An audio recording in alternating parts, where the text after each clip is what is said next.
स्वाध्यायः परमः। Doctor Baba Saheb Ambedkar open university.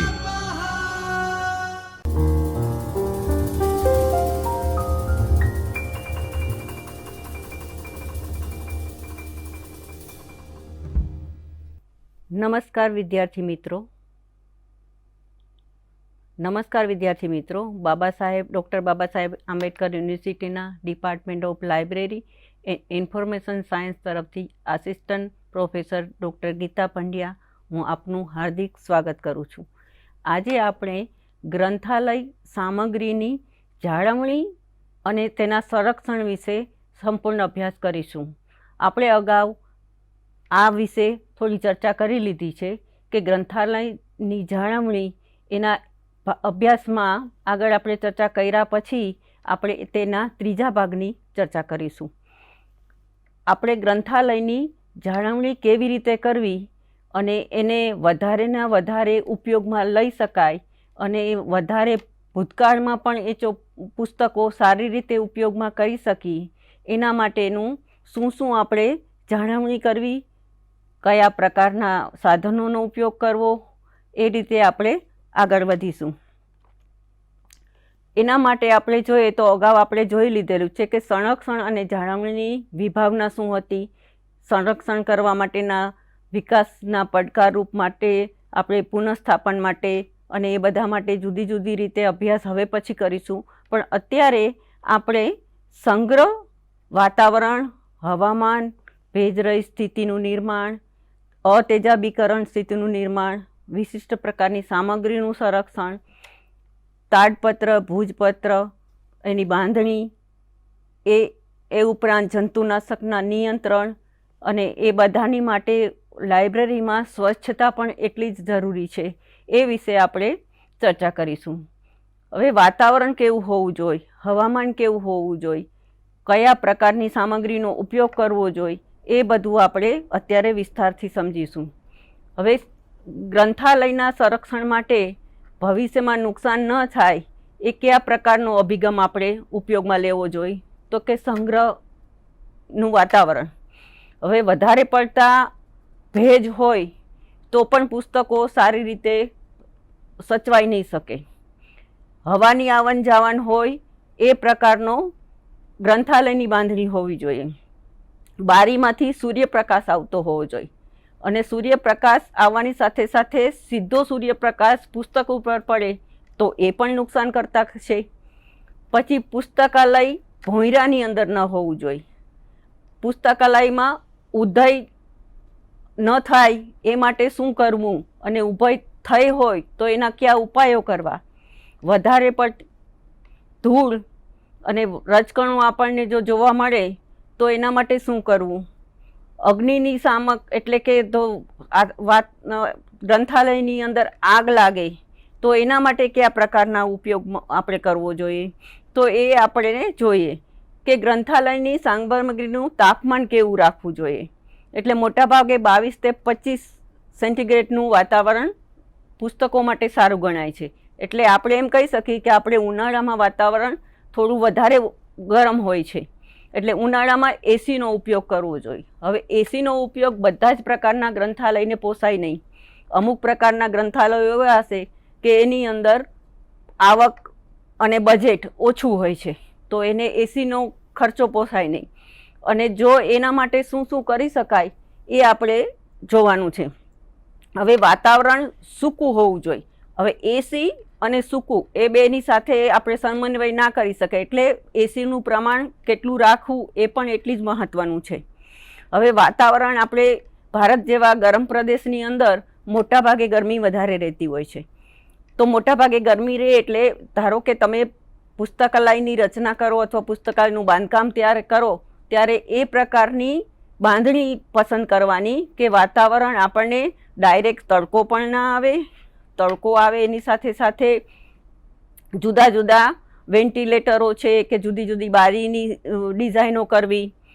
પણ જો પુસ્તકાલય તમારી પાસે પહેલેથી જ બંધાયેલું હોય અને એ પુસ્તકાલયમાં તમારે એ રીતે પુસ્તકની ગોઠવણી કરવી કે જેને લીધે પુસ્તકો ઉપર ડાયરેક્ટ પ્રકાશ ના આવે, પુસ્તકોની ગોઠવણી એવી રીતે કરવી અને એની સાથે સાથે પડદા રાખવા જોઈએ, જેના લીધે વધારે પડતો તાપ પણ ના આવે, બારીથી થોડા દૂર રાખવાના. અને એના માટે આપણે જુદી જુદી રીતે લાઇબ્રેરીનો સ્ટાફ, ગ્રંથાલયનો સ્ટાફ છે એને પણ એવી પોતાની સૂઝબૂઝથી વાતાવરણની અંદરથી જુદી જુદી પ્રકારની વસ્તુ ગોઠવવી જોઈએ. હવે ચોમાસું છે, હવે ચોમાસું આવતું હોય તો ચોમાસાની અંદર ભેજનું પ્રમાણ વધારે રહે. તો ભેજ વધારે છે તો ભેજનાશક અથવા ભેજ શોષક એવી વસ્તુ કઈ છે કે જેનો ઉપયોગ કરવો. હવે સિલિકા જેલ છે એ એની એક ડીશની અંદર કે કોઈક સપાટ વસ્તુની અંદર એને મૂકી અને ગ્રંથાલયની જુદી જુદી જગ્યાએ મૂકી શકાય. હવે જુદી જુદી જગ્યાએ મૂકો એટલે એમાં શું થાય છે કે ભેજ એની અંદર ઓટોમેટિક આવી જાય છે, અને જો ભેજ એની અંદર આવી જાય તો એ સિલિકા જેલ નરમ થઈ જાય છે. એટલે ધારો કે સિલિકા જેલ નરમ થઈ જાય તો એને બદલી અને બીજા મટીરિયલ એની અંદર મૂકવાનું સિલિકા જેલનું. એવી જ રીતે જુદી જુદી રીતે જૂના જમાનામાં કોલસો પણ ઉપયોગમાં લેવાતો હતો ભેજ શોષક તરીકે. એટલે એ શું છે કે કોલસો પણ ભેજને શોષી લે છે. હવે એ ઉપરાંત હ્યુમિડિફાયર પણ રાખી શકાય. હવે હ્યુમિડિફાયર થોડું ખર્ચાળ અને મોંઘું છે, એટલે બધા જ પ્રકારની લાઇબ્રેરીમાં એ ઉપયોગમાં ન લઈ શકે. પરંતુ જો જેને બજેટનો પ્રશ્ન ના હોય તો હ્યુમિડિફાયરનો પણ તે ઉપયોગ કરી શકાય છે. હવે એ ઉપરાંત નિર્જલા કેલ્શિયમ ક્લોરાઇડ પણ ઉપયોગમાં આવે છે.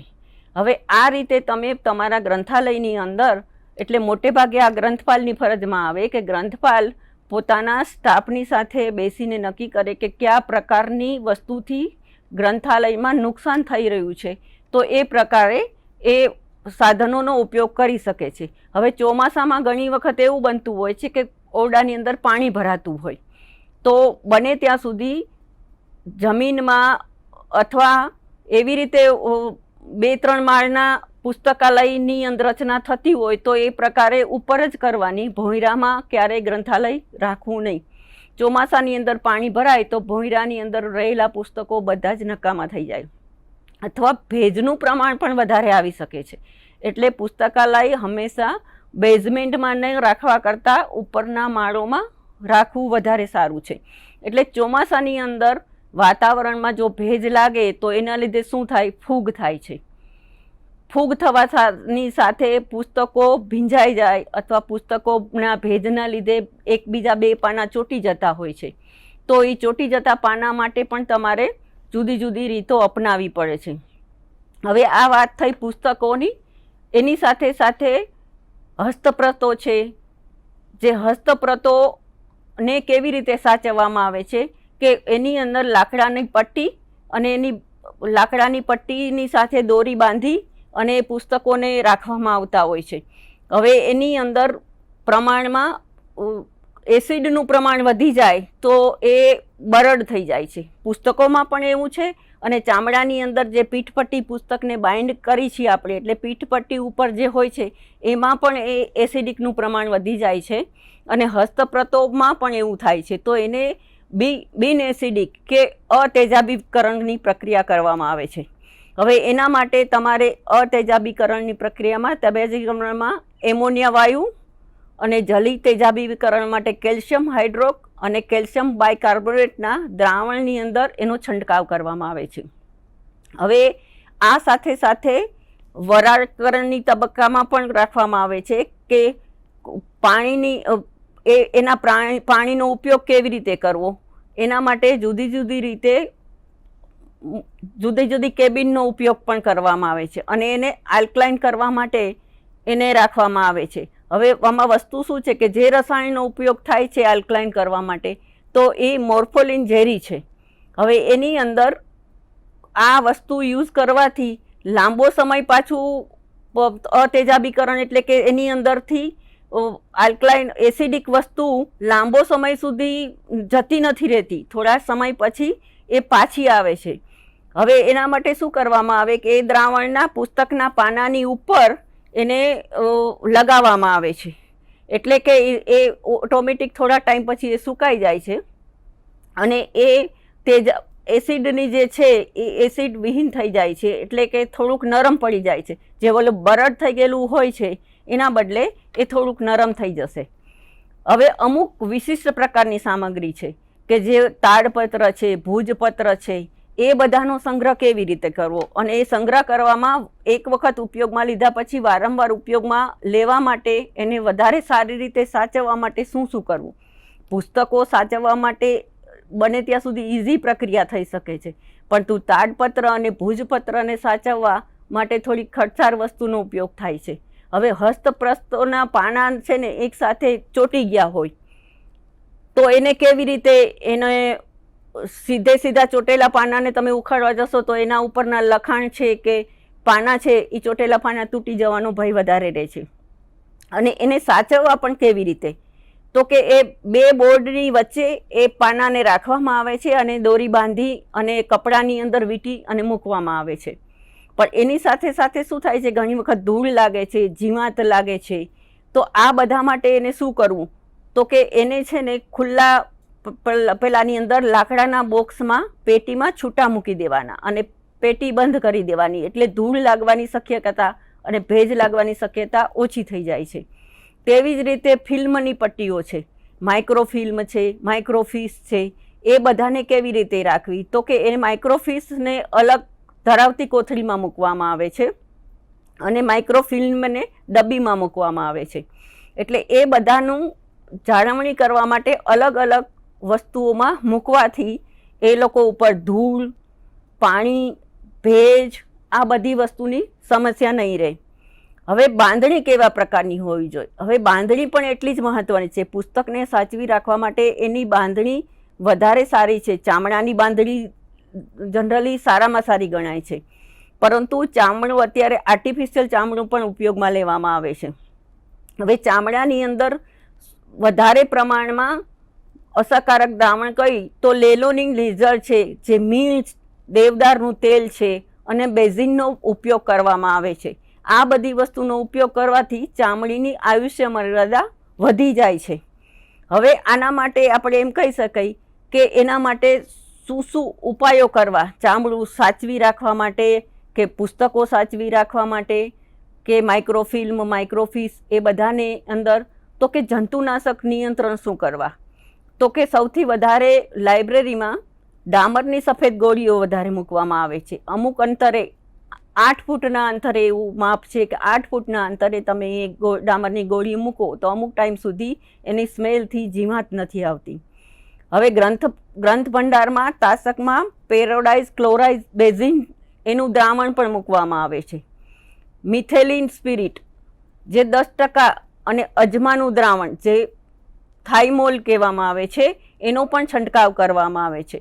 અને જૂના જમાનામાં કડવા લીમડાના પાંદડા પણ મૂકવામાં આવતા હતા અથવા પાનનો રસ કાઢીને મૂકવામાં આવતું હતું. હવે એવું કહેવાય છે કે જેમ જેમ સમય વધતો જાય છે એ પ્રમાણે તમારે જુદી જુદી વસ્તુઓનો ઉપયોગ કરવો પડે છે, જેના લીધે તમારું ગ્રંથાલય સારામાં સારી રીતે સાચવી શકાય. પણ સૌથી મોટી વસ્તુ તો એવી છે કે તમે એ પુસ્તકાલયને વારે વારે અઠવાડિયે 10 દિવસે સફાઈ કરતા રહ્યો, ધૂળ જે હોય છે એને દૂર કરતા રહ્યો, પુસ્તકોને વારાફરતી એની ઉપરનું જે ભેજનું પ્રમાણ છે કે જે છે એને કપડાથી લૂછતા રહ્યો, તો આ બધી વસ્તુમાં ઘણો ફેર પડે છે કે તમારે સતત એની દેખરેખ રાખવી પડે છે, એટલે કે સ્વચ્છતાની દેખરેખ રાખવી પડે છે. ગ્રંથાલયમાં જેટલી સ્વચ્છતા હશે એટલો ધૂળ, ભેજ અને જુદી જુદી રીતની તમે એ પુસ્તકને વારંવાર સાફ કરતા રહ્યો એટલે તમને ખ્યાલ આવે કે એના પાના બરડ થયા છે કે નહીં, એનું બાઇન્ડિંગ ખરાબ થયું છે કે નહીં. એટલે આ બધી વસ્તુ મેટર કરે છે કે પુસ્તકો વારંવાર સફાઈ માટે હાથમાં આવવાથી આપણને પુસ્તકની વાસ્તવિક સ્થિતિ ખબર પડે છે, એટલે તમે એની સાચવણી કેવી રીતે કરી શકો એ તમને જોવા મળે છે. હવે ગ્રંથ ભંડાર મેઇન ખાસ કરીને અંધારા ખૂણામાં ન રાખવી વસ્તુ, કારણ કે અંધારું હશે તો ત્યાં વધારે પડતી માઇક્રો જુદી જુદી જીવાતો છે કે પછી સિલ્વર ફિશ છે, આ બધા પ્રકારની, અને સાથે સાથે ઉધઈનું પણ એટલું જ પ્રમાણ મહત્વનું છે. ઉધઈ પણ આવી શકે છે, એટલે નિયમિતપણે જો ધૂળને દૂર કરવાથી વિશેષ સ્વચ્છતા રાખી શકાય છે. સાફ સુથરી પરિસ્થિતિનું નિર્માણ કરવું જોઈએ. આદર્શ પદ્ધતિ સૌથી વધારે એ છે કે વેક્યુમ ક્લીનરનો પણ ઉપયોગ કરવો જોઈએ. દરેક ગ્રંથાલયમાં વેક્યુમ પોસિબલ નથી, પરંતુ વેક્યુમ ક્લીનર નાના એવા પેલા મોડલમાં પણ આવતા હોય છે, એ એટલા ખર્ચાળ નથી, એટલે એના માટે તમે ધૂળને દૂર કરવાના ઉપયોગ કરી શકો છો. હવે એવું કહેવાય કે ગમે તે પ્રકારની લાઇબ્રેરી હોય એની અંદર તમારી સ્વચ્છતા માટે સારામાં સારો ઉપયોગ કરવો જોઈએ, અને સ્વચ્છતા રાખવાથી જ પેલું કરી શકાય છે. આભાર મિત્રો, તમે મને સાંભળી, અને આપણે હવે પછી આગળના સેક્શનમાં મળીશું. નમસ્કાર. स्वाध्यायः